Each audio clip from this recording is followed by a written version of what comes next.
அப்படியே ஐயப்பா, என் பொண்டாட்டியோட அடி உதையும் தாங்க முடியாம அவளுக்கு பயந்துட்டு உன்னை நம்பி நான் மாலையை போட்டேன். இனிமேட்டு அவ என் மேல கையை வைக்காத அளவுக்கு நீதான் ஐயப்பா என்ன பாத்துக்கணும். சாமி என்ன பண்றீங்க? சாமி கும்பிட்டு சாமியே இங்க இருக்கு, அங்க யார பாத்து கும்பிட்டு இருக்கீங்க? பக்தியில திரும்பிட்டேன்னு நினைக்கிறேன். பசிக்குது, ஏதாவது கூட சாப்பிட்டு கிளம்புறேன். பசிக்குதா? இன்னைக்கு நீங்க விரதம்? விரதமா? ஆமா. பசிக்குது, என்ன பண்றது? பாலும் பழமும் தான் நீங்க சாப்பிடணும். பாலாச்சும் காய்ச்சி கூட குடிச்சிட்டு கிளம்புறேன். பால் இல்லையே ஆனா வீட்டுல? பால் இல்லையா? மாதேச, பால் வாங்கிட்டோடா. மாதேசா? மாதேசம் எல்லாம் சொல்லக்கூடாது, சாமி மாதேசன்னு சொல்லணும். அப்படியா?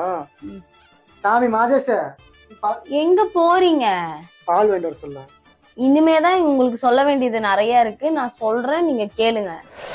இனிமே நீங்க டெய்லியும் காலையில 5 மணிக்கு எந்திரிச்சு சோப்பு ஷாம்பு எதுவுமே போடாம தலையோட பச்சை தண்ணி எடுத்து ஊத்திட்டு நீங்க கட்டின வேட்டி துண்டு எல்லாத்தையும் அலாசி போட்டுட்டு 6 மணிக்கெல்லாம் நீங்க வீட்டுல விளக்கு பத்த வச்சிடணும். 7 மணிக்கெல்லாம் நீங்க கோயிலுக்கு போயிட்டு 7:30 மணிக்கெல்லாம் வீட்டுக்கு வந்துட்டு பாலும் பழமும் சாப்பிட்டு 8 மணிக்கெல்லாம் நீங்க வேலைக்கு போயிடணும். வேலைக்கு போற இடத்துல கடையில வாங்கி சாப்பிடக்கூடாது, யாருக்கிட்ட தண்ணி வாங்கி குடிக்க கூடாது. முக்கியமா வேலை செய்யும் போது ரத்த காயம் ஆகவே கூடாது. சாயந்தரம் 6 மணிக்கு வேலையை விட்டு வந்து தலையோட தண்ணி ஊத்திட்டு விளக்கு பத்த வச்சுட்டு கோயிலுக்கு போயிட்டு வந்துட்டு இலையில சாப்பாடை போட்டு சாப்பிட்டு தனியா தரையில உன்னோட வேட்டி துண்டை விரிச்சு தூங்கணும்.